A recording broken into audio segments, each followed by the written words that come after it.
Welcome to Casual Friday. Hi, I'm Roxanne Richardson, and this is my weekly Casual Friday podcast.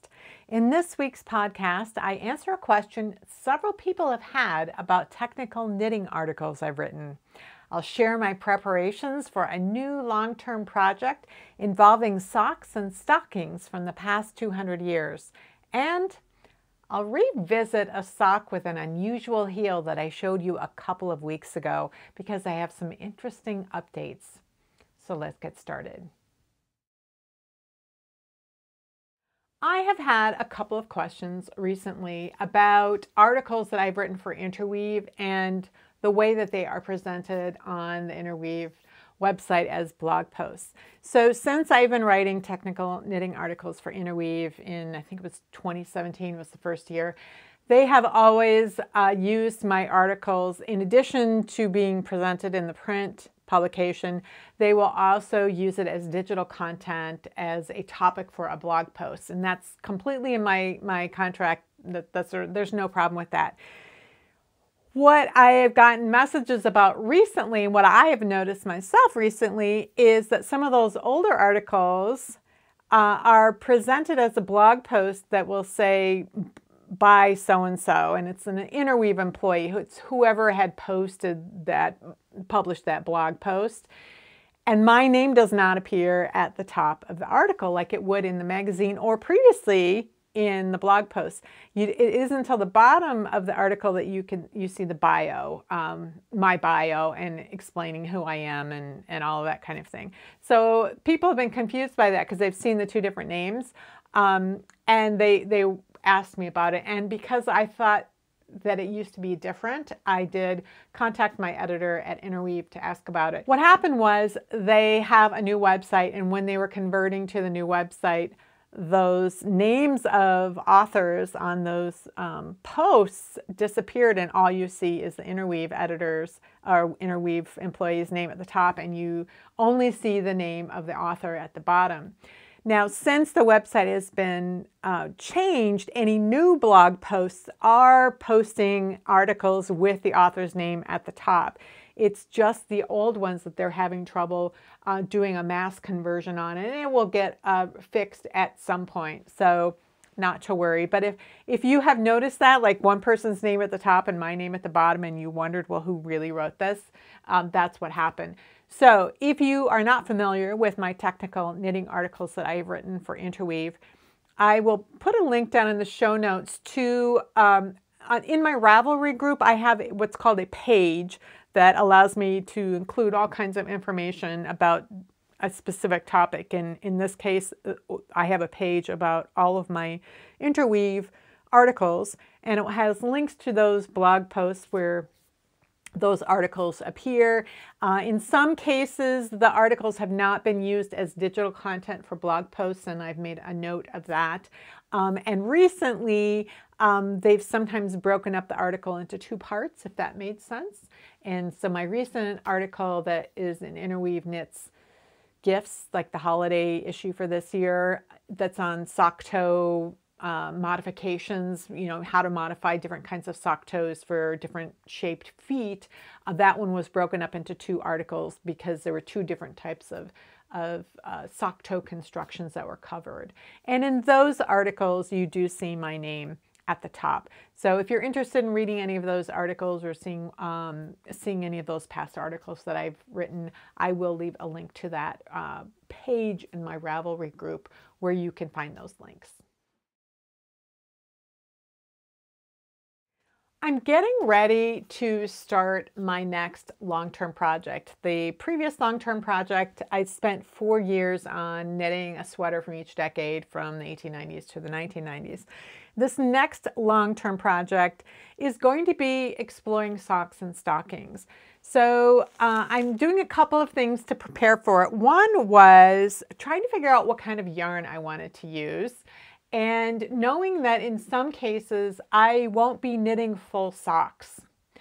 because in some cases I want to explore variations of a given heel, and I don't want to knit like 5 pairs of socks to explore that one heel and all of its variations. So I'm probably going to be knitting a number of partial socks, just the bottom part like around the ankle, do the heel turn, and part of the foot, just to get a sense of how this variation or this type of heel fits, and not necessarily knit complete socks for each one. So one of the things that I was thinking of doing was getting some undyed sock yarn and then dyeing things based on color, either to represent a particular type of heel or a particular era or something like that. And my favorite sock yarn is Regia 4-ply. It wears like iron. There's like a 10-year guarantee on it. It handles the washer and dryer beautifully, doesn't really pill that much. It's just great sock yarn. I discovered that you can buy it as undyed form, and so that they're in skeins, and then you can dye it. So I thought that's another thing I've been wanting to work on is dyeing skills, and it's pretty low risk to make dyeing mistakes on partial socks that I'm not intending to wear. So I bought, I don't know how many, I bought 5 or 6 skeins of this yarn that I'm going to be dyeing and then using for the different sock components. So that's one way that I'm getting ready for this project. Another is to start going through all of my vintage and antique knitting books. Some of them I have in physical hard copy form, and some of them I have in digitized form. And then there are plenty of books that are available in digitized form that I don't have yet and that I will be exploring. So I want to talk a little, show you some of the books that I have that I'm going to be using, and also let you know about some of the digital formats in case you in the future would like to get your hands on maybe the sock pattern that I am using as well. So let's go to the overhead and I'll show you those books, and then I want to revisit this Norwegian sock that I told you about a couple of weeks ago, because there's been some new developments that I want to tell you about. My plan for my sock and stocking project is to look for how socks were constructed, to look at the instructions for socks and stockings in the 19th century when those patterns were first produced, and see what sorts of instructions were given to knitters, what sorts of heels and toe instructions were given, all of that kind of thing. And then gradually work myself through the 19th century. I don't know that I'll be knitting a lot of stockings, but I do want to read those instructions, and I want to experiment with the heels. So I will probably be knitting quite a few partial socks. So some of the books that I have that are in hard copy are right here. I also have a number of books that are in digitized format, and I'll be going through those. I got a lot of them when I was working on my sweater project, and I sort of simultaneously looked through knitting books to see what sorts of general knitting advice was given, what was given, information was given about socks and also sweaters. And so I need to go kind of back through all of those and compare what the instructions are. So some of the books that I have are American, and some of them are from the UK. And in at least one case, there is one other country that the knitting books are from. So this is a book from Fleischer's. It's their knitting manual that was published in 1893, and it was published in hard cover. Then in about 1900, they started publishing an annual knitting book like this one. This one here is from 1913. So these books contain all kinds of patterns for garments and accessories, as well as things for the home. This was a yarn company, so they're producing all of these patterns because they want to sell yarn. So they do have patterns and explanations in here for stockings. This one is pretty interesting because a lot of stockings patterns are presented in terms of formulas. They're using formulas to tell you when to do things and how to do them. And that is not a whole lot different than how socks are designed today. The problem comes when your foot doesn't fit the formula and you need to figure out how to modify it. And this book actually has a pretty interesting, some pretty interesting advice for at least fitting the ankle of the stocking. They don't really have any good advice for fitting the stocking around the top, around the thigh or above the knee, which I find a little odd. This book is from Butterick. They're the company that also produced paper patterns. This company also produced a monthly women's magazine called The Delineator. So it had articles and all kinds of things in there, in addition to sewing patterns and patterns for knitting and crochet and tatting and all kinds of things. They produced 2 actual knitting books in the 1890s. This was the second one. It's called Fancy and Practical Knitting. So this will have information about stockings. The first one was published in 1894, I believe, and that one is available in digitized format. So I do have a copy of that book as well. This is a book that was more recently published. It's by Priscilla Gibson Roberts, and she wrote the first edition of Knitting in the Old Way. And then she and Deborah Robson wrote the expanded edition of Knitting in the Old Way back in, I think it was early 2000s. She has this book on ethnic socks and stockings, and it's a compendium of Eastern designs. So we're talking like Middle East, Turkey, those kinds of places where it's likely that knitting originated in that area. Now, this is a book that is amazing. It's volume 2 of a book on Estonian knitting, and it was written by Anu Pink and then translated into English. And what she did was go through socks and stockings that were held in their various museums and take a look at what kinds of heels and toes and styles of sock knitting were knit at different time periods in different regions, different parishes. Oftentimes there were techniques that were unique to a particular region, or at least they only have evidence of that technique being used in a certain parish based on what still survives. And what happened in about the turn of the 20th century is that they standardized their school curriculum. And so all of these different various types of sock knitting methods, especially the different heels, disappeared, and they ended up with 2 sock heels that every school child learned to knit, and it wasn't any of these old styles. So this is an amazing book. This volume focuses on socks and stockings, and it has just an incredible amount of information, and it has some of the most unusual heels that I have seen in socks. Like, these are not the sock heels that you will find in the 19th century Victorian knitting books from England, or the books that you will find in the United States either. They have just so many interesting ways. So she reverse engineered everything. She had to study it because these weren't written down anywhere. And so there's a lot of just fantastic information. This is an expensive book.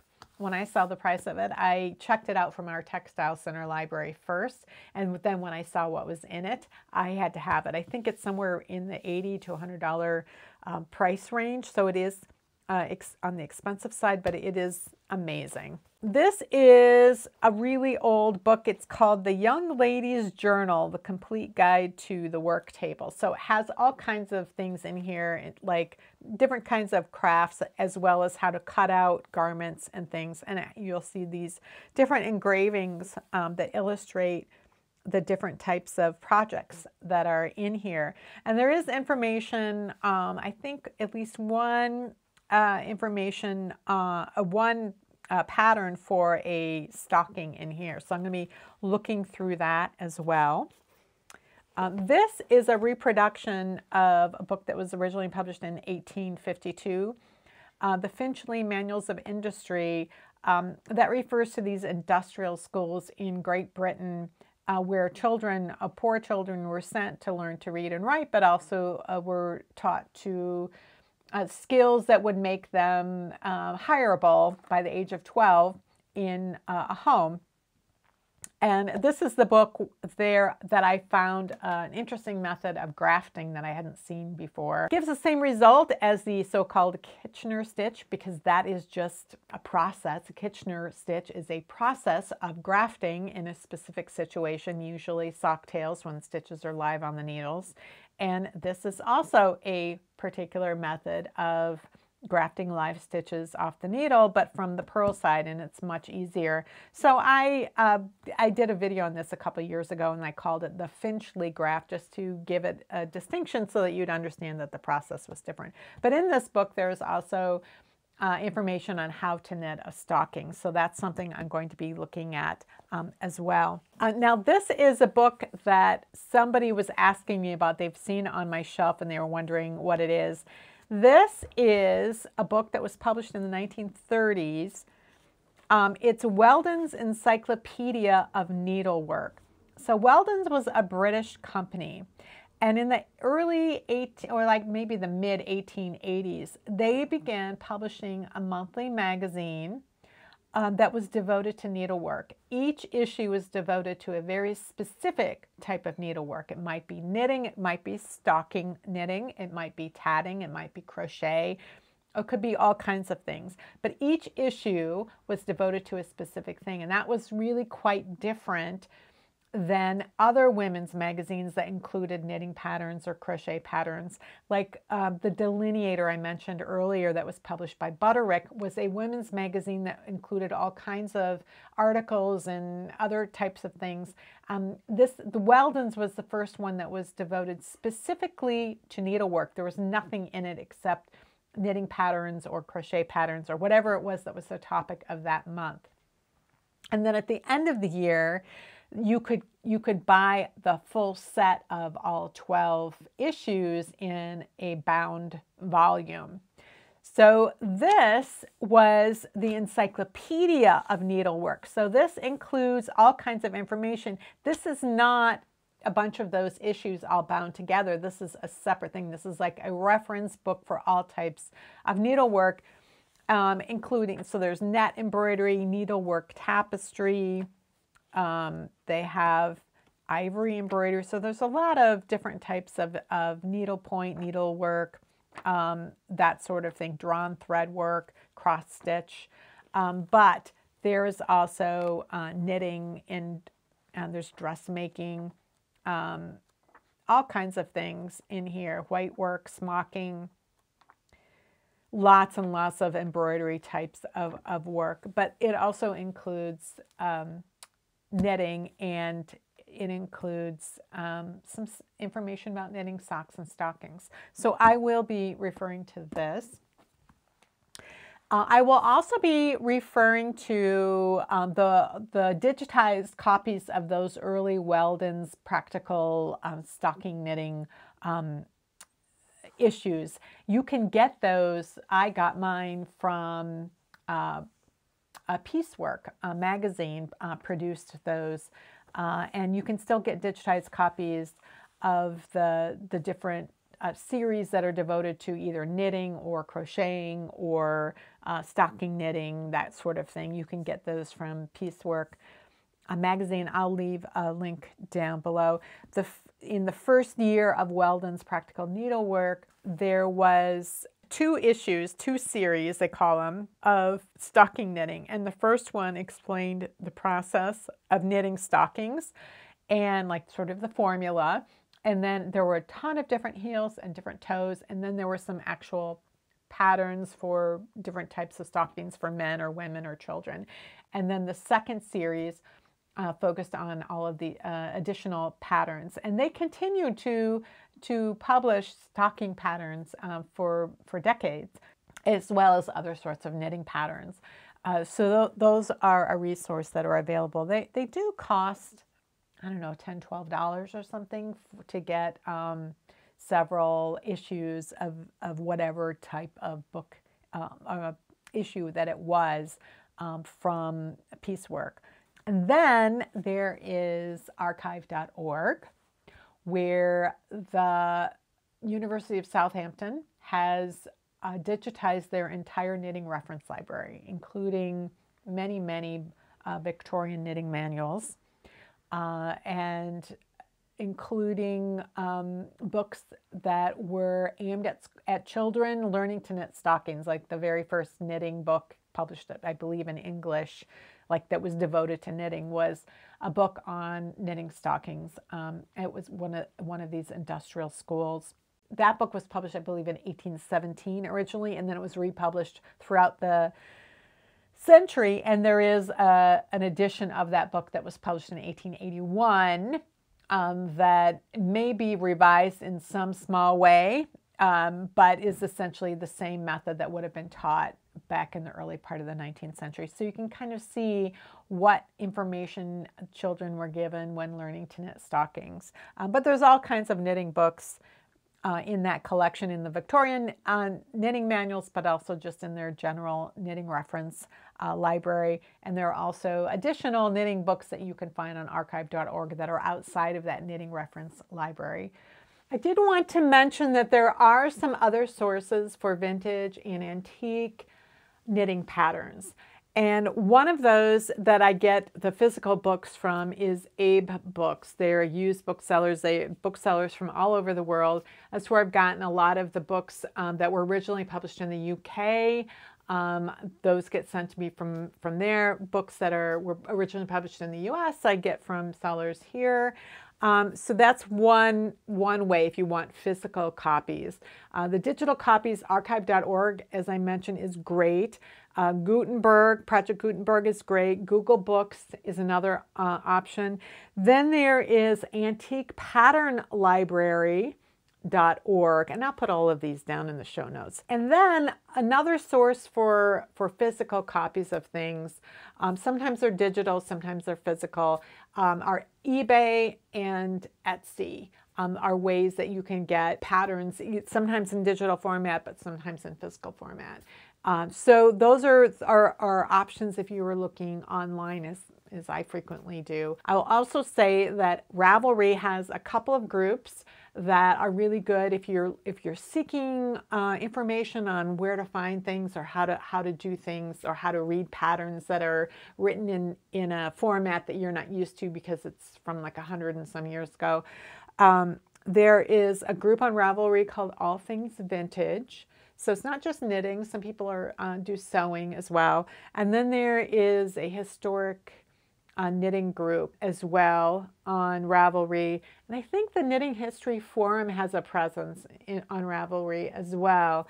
But the Knitting History Forum also has a presence outside of Ravelry. They have their own set of forums. So there are a lot of different ways that you can access copies of older patterns and books.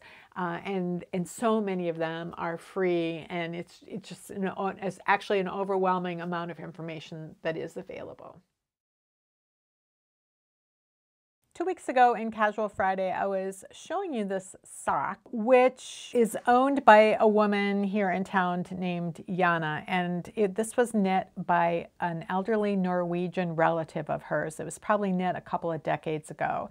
And this relative had taught Jana how to knit these socks, but Jana had forgotten the technique, particularly for how the base of this heel was working. She had been trying to figure it out for years, and a mutual friend recommended me to her that I might be able to figure it out. So I went through this sock a couple of weeks ago. What I wanted to do was give you an update. So the thing that was mysterious about this heel was how the bottom of the heel was closed, because it's worked as a flap. It's like half the stitches are worked in stockinette. There's a little bit of shaping here with some decreases. And then when you get to the bottom, you fold the two halves together on the live stitches, and you join those stitches together. And I've seen this kind of heel before many times, and I knew that there were 3 different ways to close it. One, you could cut the yarn and graft it, And that's what this looks like. It looks like it's been grafted on the bottom. But Jana knew that her relative did not cut the yarn. Secondly, you could use a 3-needle bind off on the inside, which would leave a small ridge, and it would also leave a little seam ditch on this side, but you wouldn't have to cut the yarn. And then the third method would be to actually just bind off the stitches and then sew them shut. So you'd be cutting the yarn and it would leave quite a ridge on the inside. And so Jana really wanted to know how to do this because it's very comfortable on the bottom. There is no ridge under here, and it looks like grafting, but it's not grafting. So when I turned the sock inside out, I could see these 2 parallel lines of chain stitches. They look like bind-off chains.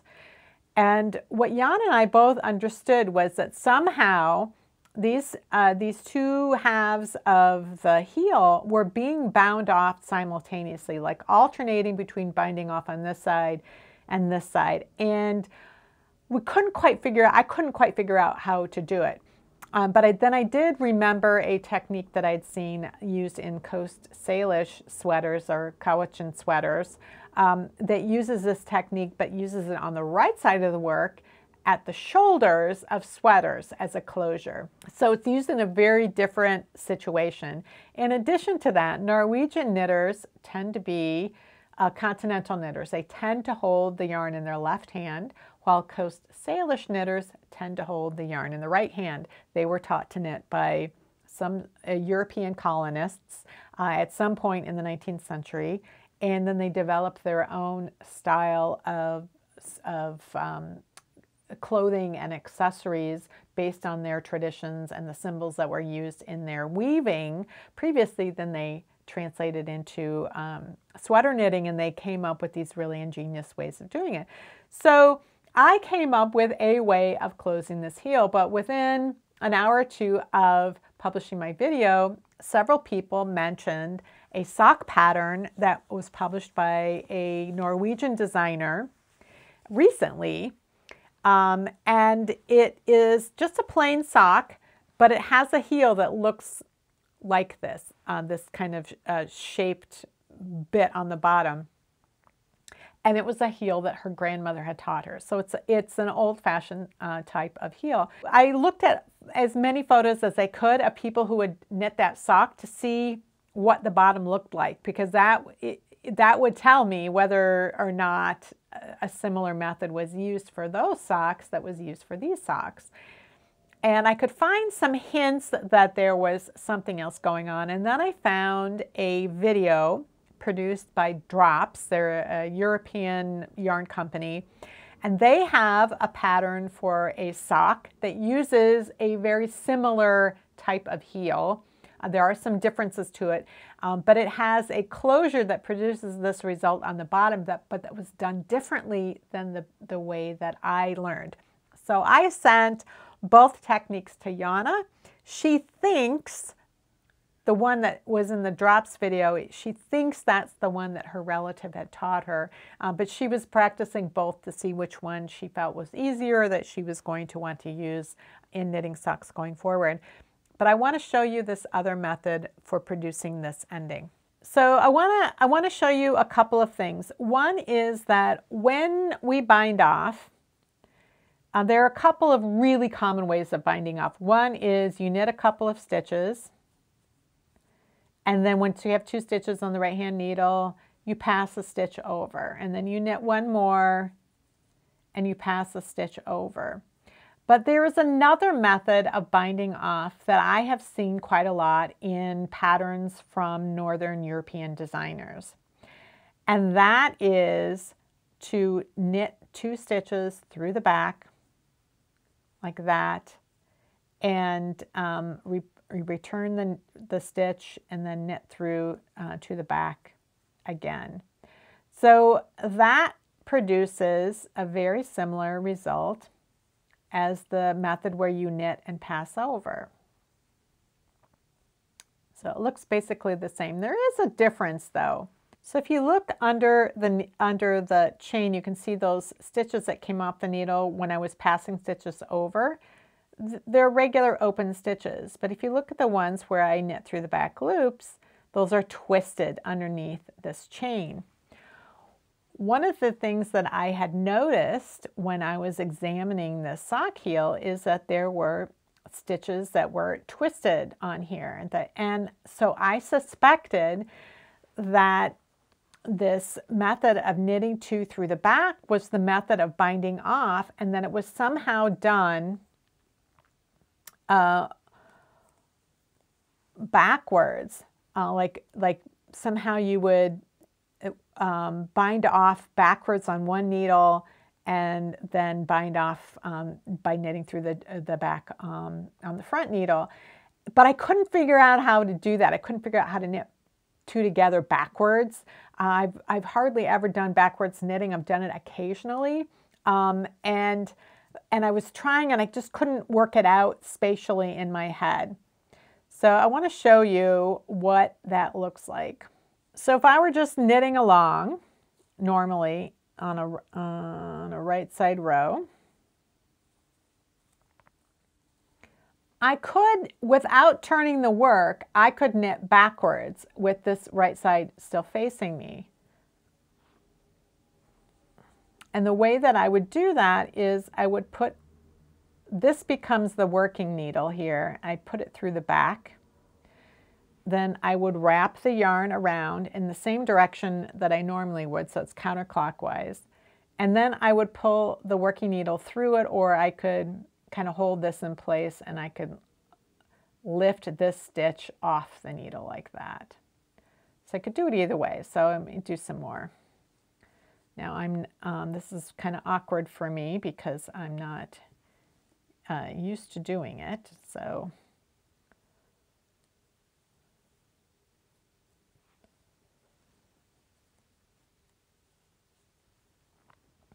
So I could knit across all the way. So let me show you how the sock heel can be joined at the bottom using this technique. How many stitches do I have? 2, 4, 6, 8, 10, 12, 13, 14, 16. So I want to knit halfway across. I'm going to knit 8 stitches, 4, or purl, 5, 6, 7, 8. Let me just count, make sure I have a 2, 4, 6. Okay, so I've got 8 stitches on each side. So I've purled halfway across. Now I'm going to switch to knitting. I'm going to keep these two needles, the side of the work facing me, and I'm going to use that knit two together method of binding off. I'm going to do one off this needle and then one off this needle. So I'm going to knit two together through the back loop. I'm not purling these, I'm knitting them. So when I get that new stitch on the right hand needle, I'm just going to transfer it back. So now I'm going to bind off a stitch backwards on this needle. So before, remember I was going through the back loop. I'm going to go for one stitch. I'm going to go through for both stitches. Okay, so this right hand needle is in front. The left hand needle is now the working needle for these stitches because I'm working backwards. So I wrap the yarn around the needle and then I have to pull that loop through those two loops. So I'm keeping my finger on that loop and I'm just kind of pulling these stitches over and off like that. And I'm going to return it back to the right hand needle and then I'm going to tighten up a little bit. And so now I'm going to bind off the next stitch off the left hand needle by knitting 2 through the back loop, and I'm going to return it to the left hand needle. Again, I'm going to work these two together, wrap the yarn around, pull those stitches off, return it back to the right hand needle, and then I'm going to snug that up. So I'm just going to keep doing that back and forth.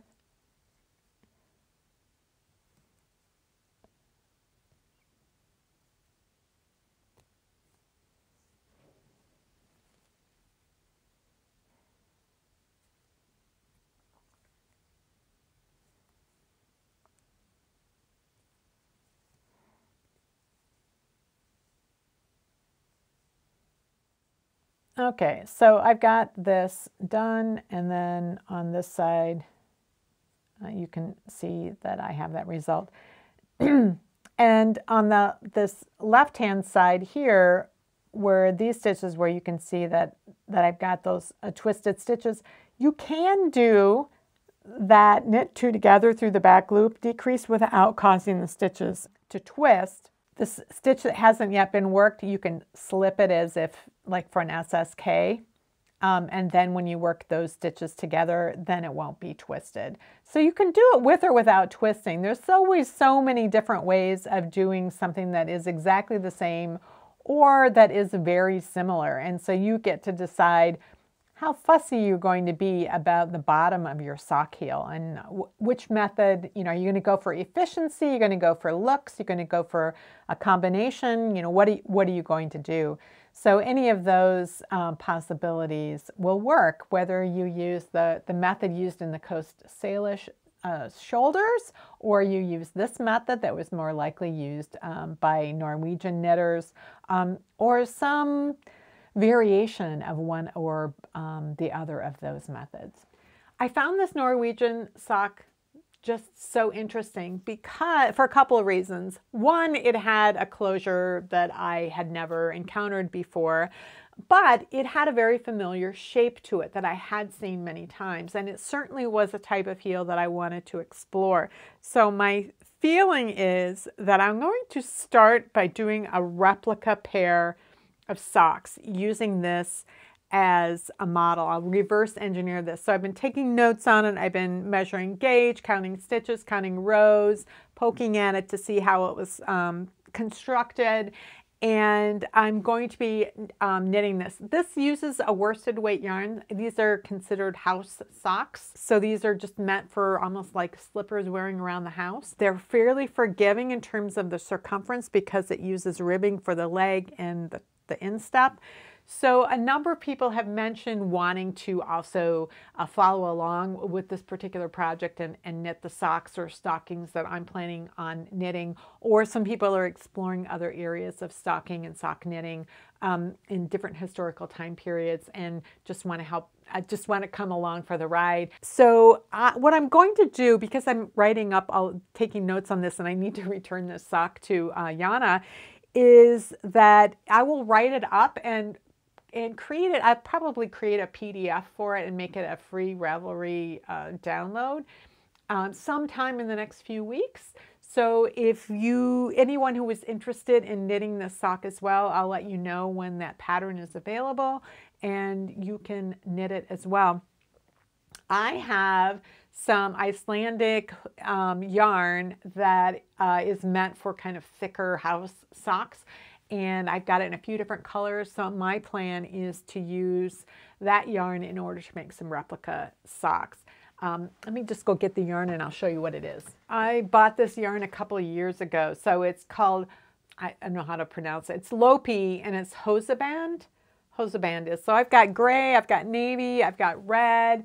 I'm not sure if I'm just going to make them a solid color or if I'll combine colors or what I'm going to do. But that's the yarn I'm going to be using. And again, it's like a worsted weight type of yarn, and it'll be a pretty quick knit for a sock. So if you are going to be interested in doing that, I will be giving more information in the next couple of weeks about that. If you're missing tidbits in this week's episode, never fear, they will be back next week. If you have any comments or questions about today's video or suggestions for videos you'd like to see in the future, you can leave those down in the comments below. Thanks for watching, and I'll see you next week.